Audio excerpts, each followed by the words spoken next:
we go. Trubisky throwing. It's the old Stanford band play. Back at the 4-yard line. Into the end zone it goes, and the Browns are going to recover there. Denzel Ward. That's going to be a touchdown. There's no extra point, but that may be meaningful to some of you. And you know who I mean. 29-17, the Browns.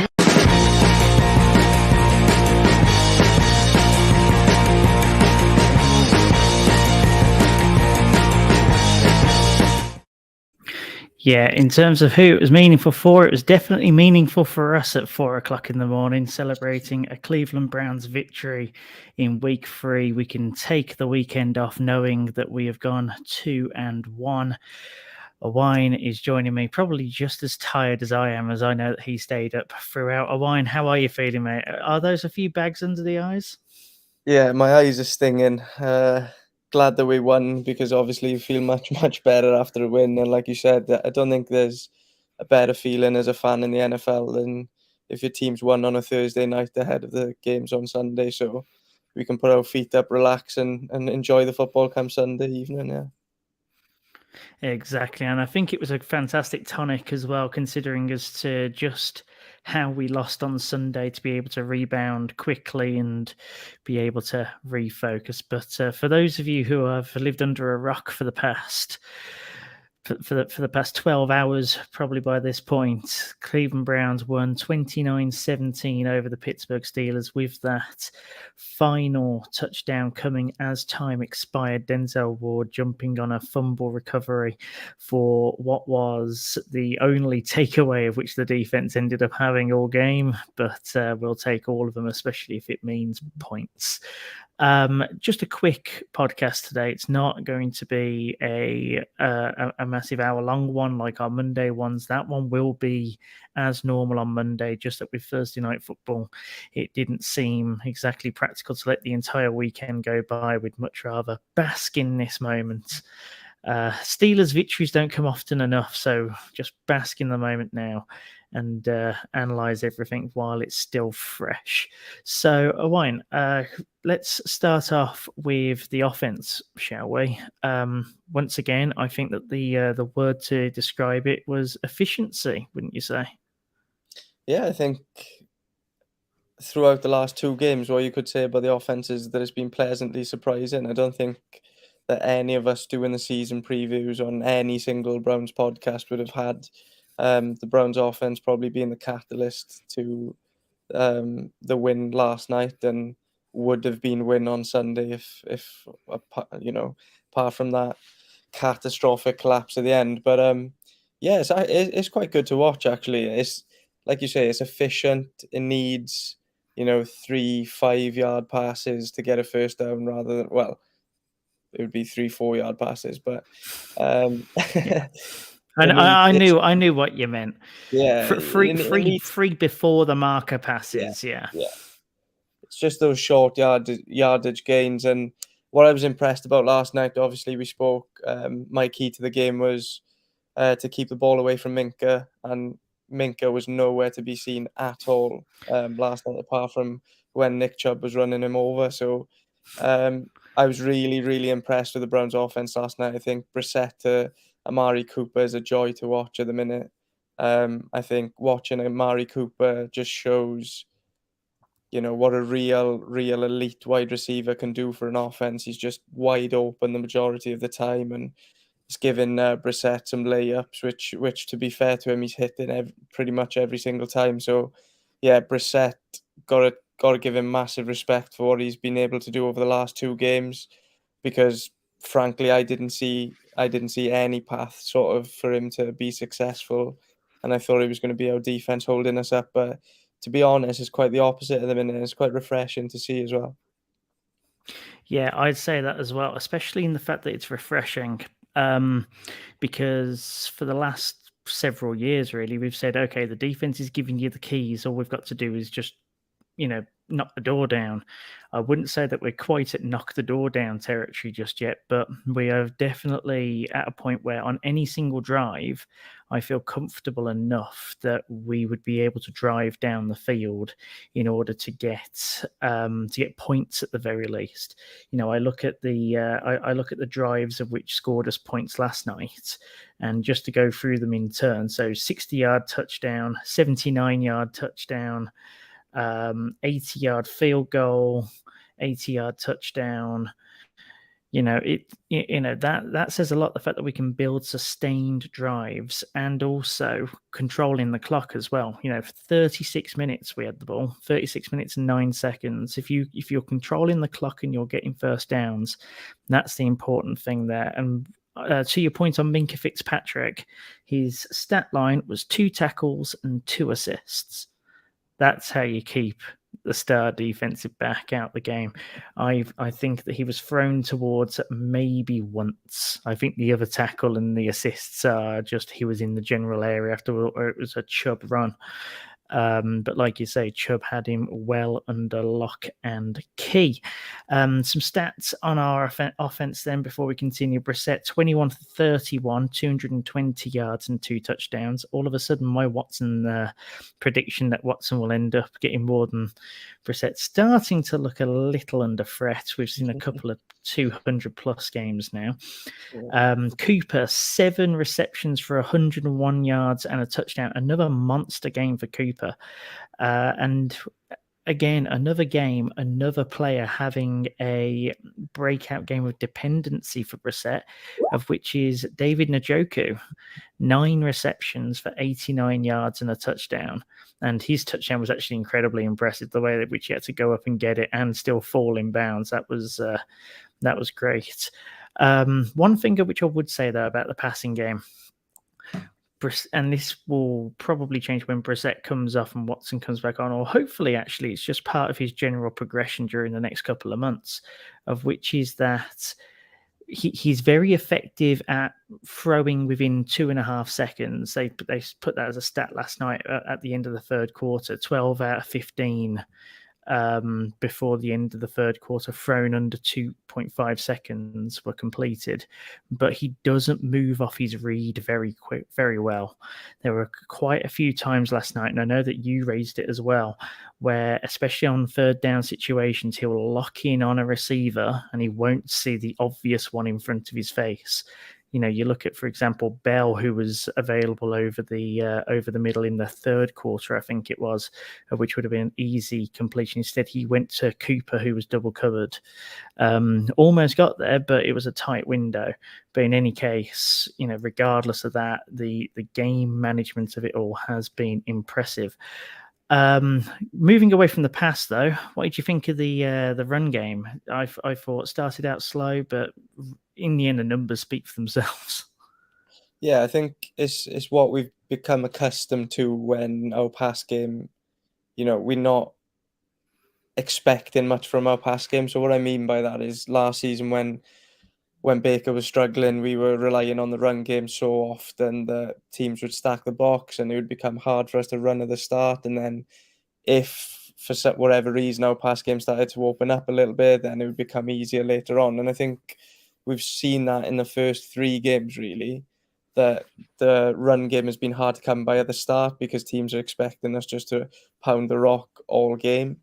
And then as soon as we've started to open up the pass game a bit, then more gaps become open, and Nick Chubb and Kareem Hunt are more than capable of taking advantage of it. And yeah, we saw that last night, and obviously we were speaking through the game, and there was one, I think it was a 3rd and 1. I know exactly what you're bringing up. Yeah, the 3rd and 1. Yeah, go on, I'll let you tell it. Yeah, so I said that it was the perfect opportunity for a play action boot, and 3rd and 1 there. The way the game had been going, it was either they were expecting us to run Nick Chubb, or it was expecting a QB sneak, and they set it up so well to break that tendency. And Amari Cooper was wide open. I think it was about 42-yard gain or something of that nature. Like and we ended up scoring from that drive. I think maybe that was Njoku's touchdown, I think, on that drive. And I just think that speaks to the genius of Stefanski. I think he's come under a lot of fire over the last couple of years for play calling, but if you're watching the game and you're seeing how many, I'm going to say average wide receivers are open, because apart from Cooper, we are probably really average at wide receiver, but the way he's able to scheme people open and, for the most part, I think he calls really, really good games. I do think that we spoke right at the end last night. I do think that he has a tendency to be a bit negative when we're like 1 or 2 scores up right at the end, and just tries to run and run and run, and it ends to a few nervy finishes for me. And I would like to see him be a little bit more aggressive at the end, but also I can see why he does it, because if you look at the stats, it's probably very highly in his favor just to run out the clock. And even if you're punting it back to the opposition, I can't remember us losing too much, but it doesn't help the heart rate at all. No, it definitely doesn't. That's for sure. But the run dominance is definitely there, and from Nick Chubb this year. So 113 yards last night in the TD. And here's a stat for you: Nick Chubb has rushed for 341 yards this year already. That's the most through 3 games by a Browns player since Jim Brown in 1963, who had 489 yards in that span. But if you think about it, the 60s, it was pretty much if you weren't running, you weren't playing football.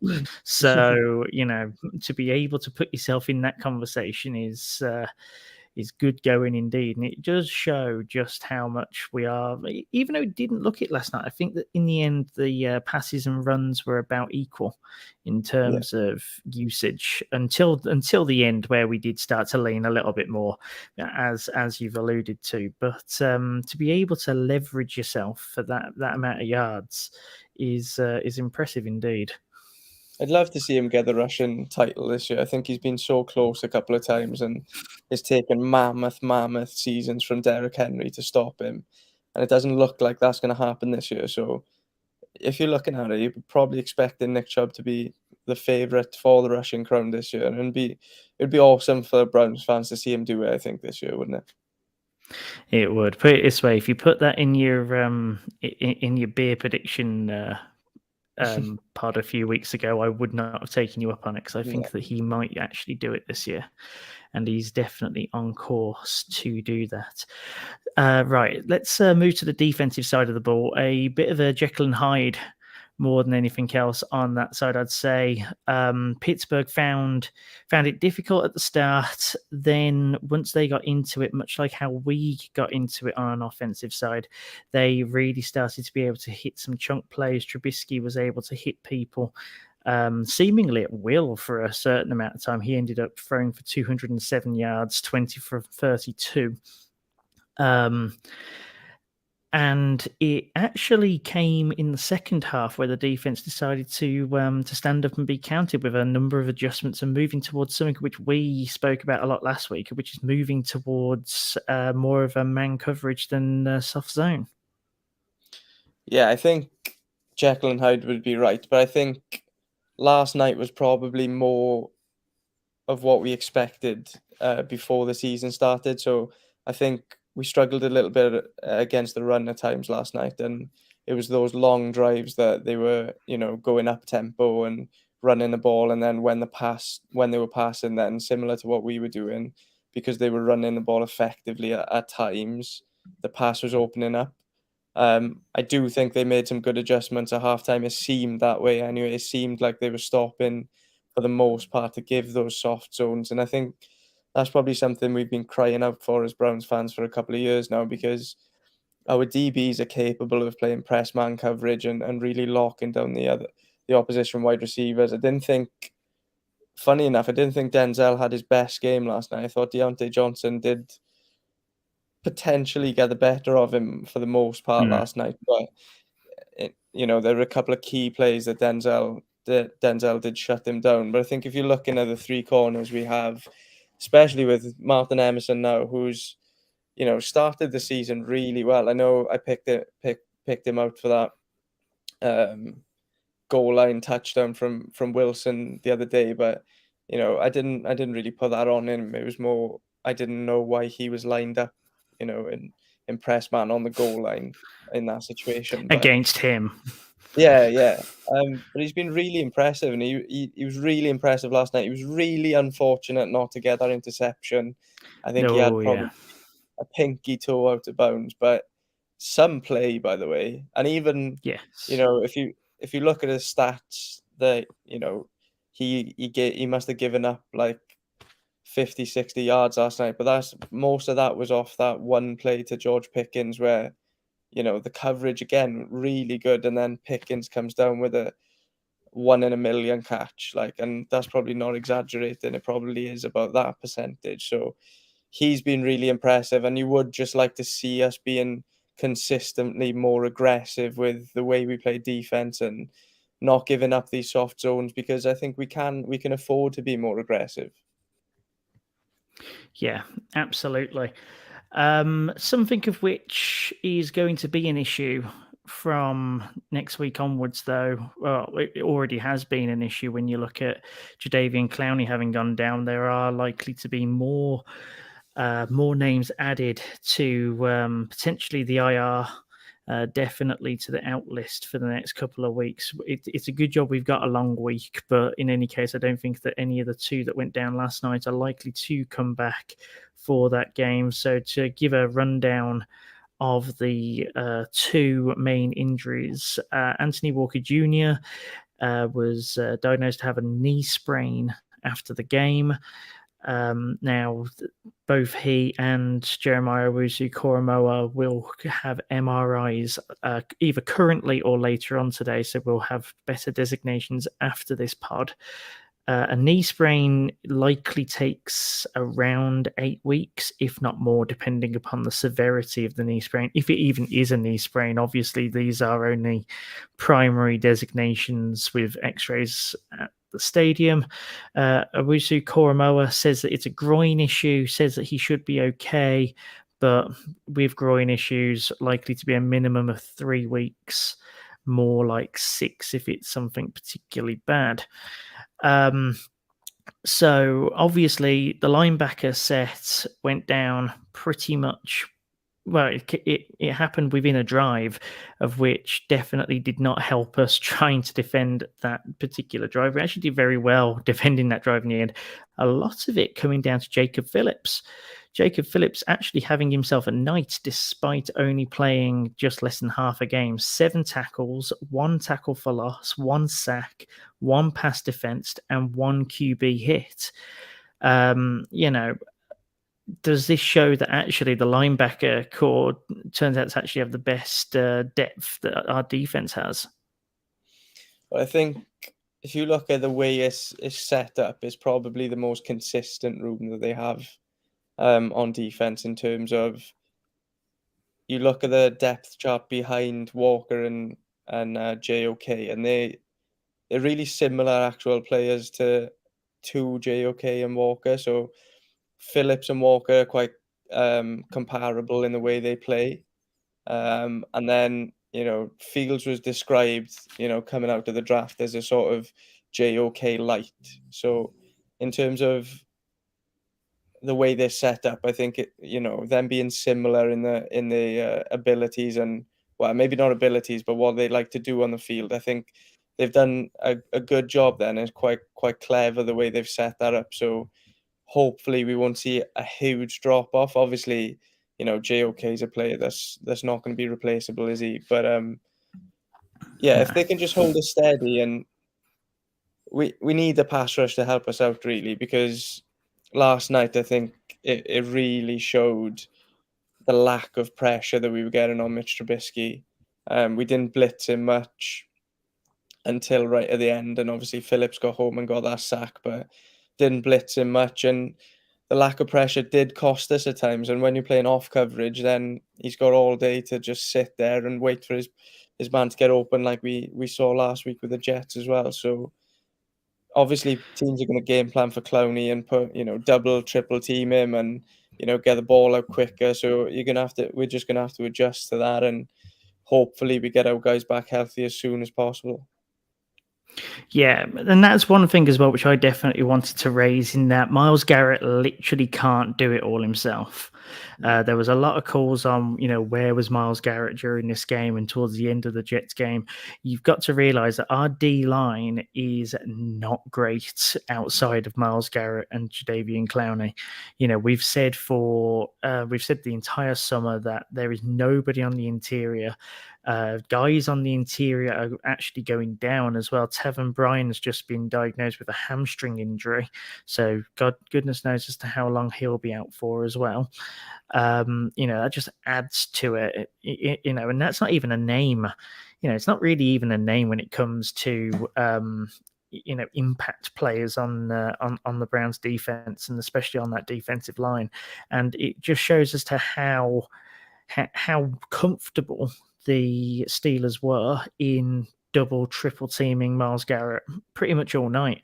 He was able to get through to Trubisky a couple of times, but when you're having to fight through 2 or 3 people, yes, it helps other people get home, but when they actually can't do it anyway, you are going to have to scheme something different. So I do think that the emphasis is going to have to be on better coverage and on applying more to the box for rush defense rather than relying on pass rushing. Because I think that when we started to move away from that in the second half, when those adjustments were made, and for once, I don't give him a lot of credit, but for once, it seems like Joe Woods actually made an adjustment that made something happen for this defense, of which was move to man coverage, make Trubisky make the throw. It doesn't matter if the pressure is there on it. Likely the pressure's not coming. Make him make the throw, make him cause the errors, because they were there. They were there for all to see. You just had to make it difficult and make the drives difficult. It was so good not to see a busted coverage. I think that there was still a lot of communication issues. You could see that with Ward and with both the safeties that were on there at the same time. I think that they're still getting used to each other, perhaps, or used to the scheme or whatever, but it's definitely looking better when we move into that. So for once, I'll give props to Joe Woods on that one. Adjustments there, and adjustments definitely going to be needed if we're going to deal with these injuries, Owain. Yeah, and I think we're going to see the classic debate about whether elite pass rush gets you elite coverage or the other way around, because our pass rush is going to be quite poor over the next however long Clowney is out, and then really beyond that as well, because Clowney and Garrett can't play the majority of games anyway. So we're going to see if that debate about coverage versus pass rush is going to come to fruition, because our coverage should be elite. So is that going to help our pass rush out enough that they give them that extra second to get to the quarterback? Is an extra second going to help us enough? So we'll see. I think I've always been on the coverage side of that debate, so I'm interested to see now if hopefully we do man up more. Hopefully we put Emerson, Newsome and Ward against these opposition wide receivers, and if they end up beating, I personally can't see 3 wide receivers beating those 3 those 3 corners every play. I don't know about you, but if one beats them and then the quarterback makes the read and hits him, then so be it. But I would rather see us be aggressive in man coverage than give those soft zones and give easy first downs to the opposition all the time. Yeah, well, I'll tell you what, let's take a look at the schedule, and let's assume best case scenario, those 3 players come back within 4 weeks, say, right? Walker could well be longer, but it looks like JOK and Clowney should be back by then, if we are to believe the initial reports. Yeah. So the next one, and look at the quarterbacks that we'd be facing off the back of that in particular. So you got Marcus Mariota next Sunday. You look at that, you look at their wide receiver room, it's mainly Drake London and Kyle Pitts. A lot is going to be put onto the linebackers to cause that coverage as well, and to force that back, and Drake London, you assign Denzel Ward to him essentially, and then realistically they'll probably end up defaulting to the run. Yeah, the one problem with that is obviously JOK would have been the Kyle Pitts eraser type player. Yes, obviously, because they would match up perfectly to each other. The one issue I have with Denzel Ward and Drake London is historically the wide receivers that Denzel Ward has struggled with has been those bigger body ones that will go up and moss him. So one example that particularly stands out to me was when we played Denver Broncos maybe 2 seasons ago, and Cortland Sutton had his way with Denzel Ward and bullied him a little bit that day. So that one worries me a touch, because he's a bigger bodied wide receiver and Denzel doesn't historically do well against them. But it's obviously a big test for Denzel, and if Denzel can lock him up, then they haven't really got anyone else apart from Pitt. So yeah, I think the good news on that one though as well. Yeah, the good news on that one as well is that their offensive line isn't exactly ideal either, of which means that if you are looking for that one extra second, that coverage can give you them. You're going to probably find it there. The week after Justin Herbert and the Chargers, I think that's just difficult. Yeah, that's just going to be. I mean, that's difficult anyway. Yeah. I think that the only way in which you really get around that is by controlling the ball on our end and reducing the amount of clock that they've got to work with. After that, Matt Jones and the Patriots. I mean, that's fair game.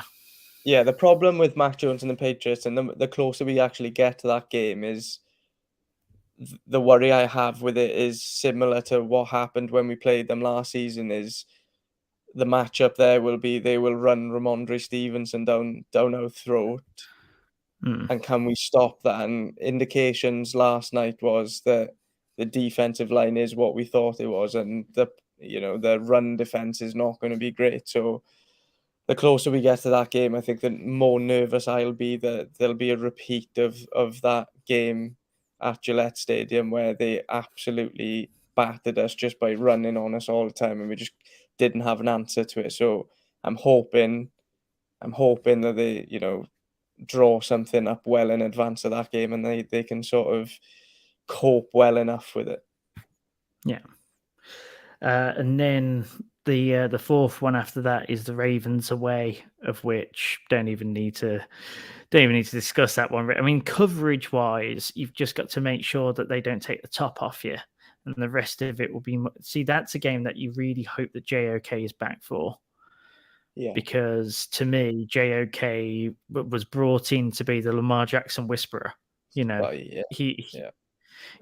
So realistically, if there's a worst case scenario for JOK, I really hope that it's within 3.5-4 weeks. So weirdly, that would be the one. Weirdly, that would be the one that I would be worried about the least, and I say that because the book on how to beat Lamar Jackson over the last couple of years have been manufactured pressure rather than rushing for. It's been the blitzes that have caused him the most problems. So, if anything, that one would worry me maybe the least out of the four. Well, after the Falcons, obviously, because the Falcons aren't great on paper compared to the Ravens, but in terms of the 4 rushers, that would worry me the least, because I would think that they're going to try and manufacture a lot of blitzes and manufacture a lot of pressure on that game. And it does seem that, either side kind of has a book how to deal with the other. I think that we saw a lot of cancelling out last season, and indeed the season before as well. And it's not like there are any changes in personnel on the coaching staffs on either of those. So probably a lot of cancelling out still. So, so that's the defense and the offense. I've got a couple of questions to ponder to you before we head out. Like I said, it was going to be a quicker pod today, just a half hour while we're on our lunch breaks. First question: why can't we close out games in a normal fashion? Why the issues? Why the necessity to put us through the pain of onside kicks and punts with 13 seconds to go?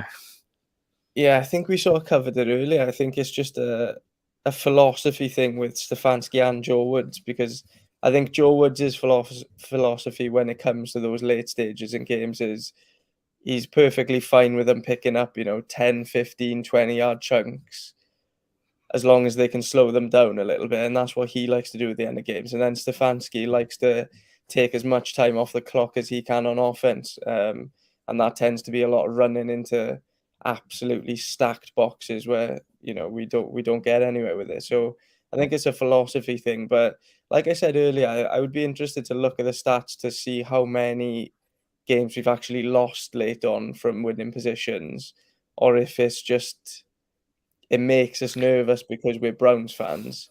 Because other than the Jets, I can't actually think of sorry. Other than the Jets, I can't actually think of any games that we've actually lost from winning positions late on. I don't know if you can, but it just seems I that we don't know. I think come back. wasn't the Ravens one a few years back where we had a kick?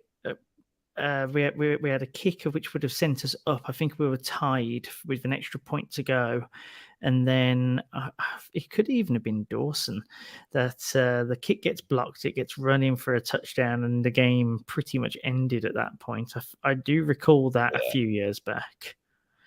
Yeah, But no, like you say, it might be because of the fact that we hold games, hold wins so precious. Still, I'm still of a paranoia where I will celebrate a win to its absolute hilt.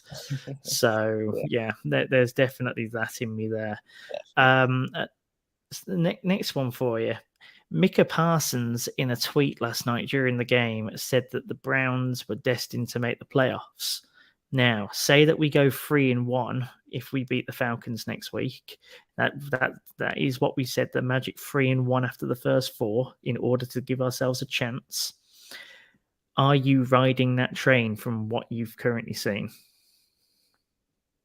It's a tough one. I think it's more likely for me than it was 3 weeks ago, based on the fact that our offense looks capable of winning games rather than, piggybacking off the defense. So for me, it's actually more likely now than it was a few weeks ago, because, like I said on the last pod, I can't see the defense struggling all the way through this season. I do think they'll pick up, and the coverage is still for me elite, like the players involved in it. So my worry was that we wouldn't score enough to cover up a run defense. But the last couple of games, it does look like that we could actually do that. So, I'm having a stinker. That's second phone call in 2 minutes. But don't worry, there's only about 2 minutes of this left. Promise. Yeah, I do think it's more likely. I'm more positive now than I was a few weeks ago about the chances.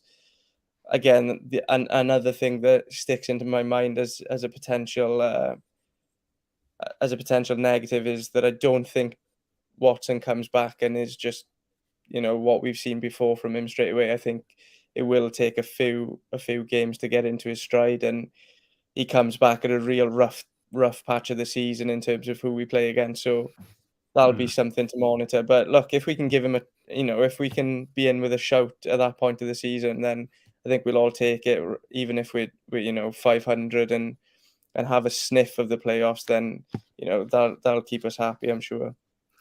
Yeah, just need the Ravens and the Bengals to keep losing. Yeah, that always helps. Nice. We might end up winning the division at this rate. And then final thing for you.